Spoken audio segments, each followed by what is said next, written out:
பெரும் சுமை சுமந்து சோர்ந்திருப்பவர்களே, எல்லாரும் என்னிடம் வாருங்கள்.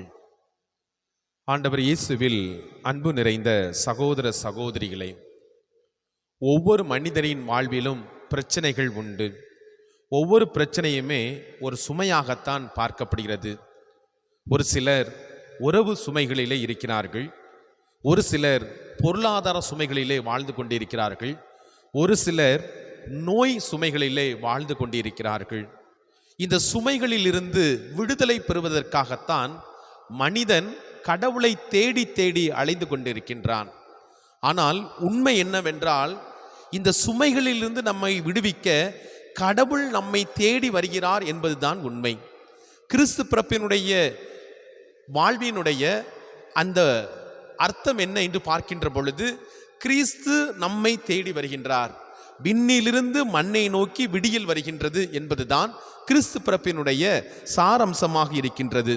பிரியமான சகோதர சகோதரிகளே, இந்த ஒரு சூழலில்தான் இன்றைய முதல் வாசகம் வாழ்வை இழந்து போன, வாழ்வை தொலைத்து கொண்ட இஸ்ராயேல் மக்களுக்கு இறைவாக்கினர் எசையா வழியாக ஆண்டவர் அற்புதமான காரியத்தை சொல்கிறார்.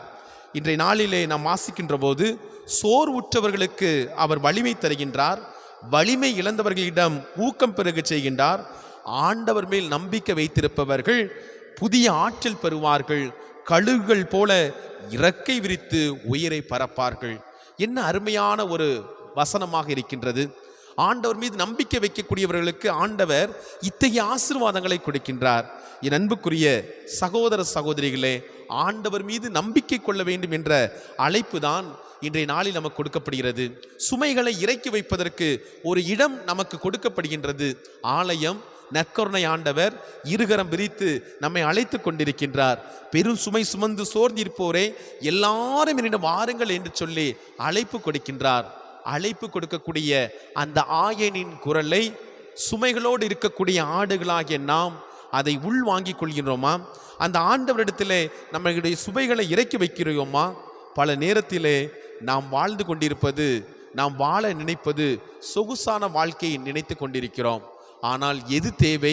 ஒரு மிதிவண்டி ஒன்று இருக்கிறது. அந்த மிதிவண்டியின் இரு சக்கரங்களிலும் போதுமான அளவு காற்று இல்லை என்று வைத்துக் கொள்வோம். எது தேவை? மிதிவண்டியை மிதிப்பதற்கு, செல்வதற்கு காற்று தேவை.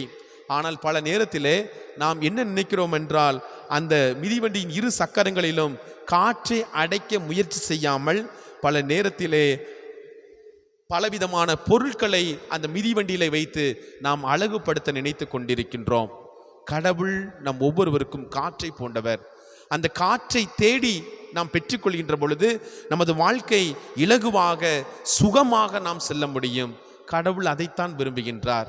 கடவுள் அழைப்பு கொடுக்கக்கூடிய கடவுளுடைய குரலுக்கு நாம் செவி கொடுப்போம். ஆண்டவரே, குடும்ப சுமையோடு, பொருளாதார சுமையோடு, கடன் சுமையோடு, நோய்கள் சுமையோடு நான் வருகின்றேன். என் சுமைகளை ஏற்றுக்கொண்டு என் வாழ்வை ஆசீர்வதியும். ஆண்டவரே, உம் நுகத்தை கொடுத்தருளும். ஆண்டவரே, என் வாழ்வை நீர் ஆசீர்வதியும் என்று சொல்லி இந்த தெய்வீக திருப்பலியில் மன்றாடுவோம். ஆமேன்.